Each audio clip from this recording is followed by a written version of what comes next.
Hello friends, welcome to super સહેલિયા. Friends, આજે આપણે સાદી રીતે પાલકનું શાક બનાવીશું. ફ્રેન્ડ્સ, દરેક ઘરમાં પાલકનું શાક બનતું જ હશે, પણ રીત જુદી જુદી હોય. તો હું આજે મારા શાંતાબાની સ્ટાઇલનું પાલકનું શાક તમારી સાથે શેર કરું છું. તો બહુ જ બધું મેં 10-12 કળી લસણ લીધું છે અને ઝીણું કાપી લીધું છે. લીલા મરચાં 4થી 5 નંગ લઈને કાપ્યા છે અને પાલકની ભાજીને સરસ સ્વચ્છ કરી અને ઝીણી કટ કરી લીધી છે. તો ચાલો હવે આપણે વઘાર કરીએ. તો એના માટે આપણે કઢાઈ લઈશું અને એમાં 5થી 6 ચમચી જેટલું તેલ એડ કરીશું. તો નોર્મલ આટલું તેલ તમારે એડ કરવું પડશે. ઓછું તેલ નાખશો તો ચોંટી જશે. તો તેલ ગરમ થઈ ગયું છે. હવે જીરું એમાં એડ કરીને તતરાઈશું. જીરું તતડે એટલે આપણે એમાં એડ કરીશું બહુ જ બધું લસણ, અને લસણને પણ સરસ ફ્રાય કરીશું. સાથે જ આપણે લીલા મરચાં પણ હમણાં જ એડ કરી દઈશું. તો મરચાં અને લસણને સરસ આપણે શેકીશું. ફ્રેન્ડ્સ, લસણ લાલ થાય ત્યાં સુધી આપણે એને શેકવાનું છે. તો તમે જોઈ શકો છો તેલ ઘણું ઓછું છે, પણ હું ઓછા જ તેલમાં સરસ શાક બનાવું છું. તો લસણ આપણું લાલ થઈ ગયું છે. તો ચાલો હવે આપણે થોડા મસાલા એડ કરી દઈએ.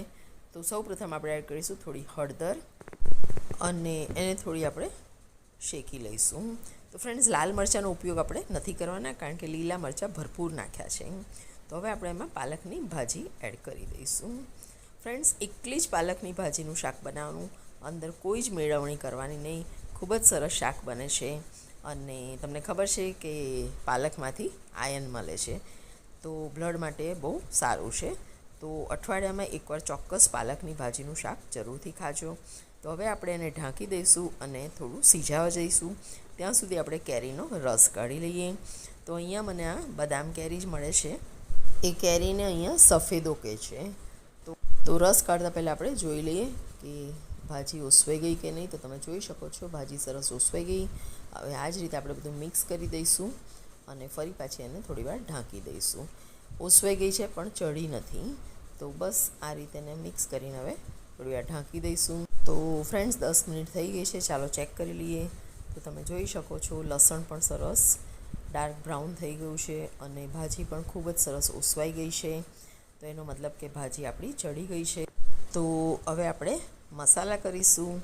તો મસાલા કરતાં પહેલાં જોઈ લઈએ કે રસ પણ આપણો સરસ નીકળીને રેડી થઈ ગયો છે, ને આ બાજુ પૂરીનો લોટ પણ બંધાઈ ગયો છે.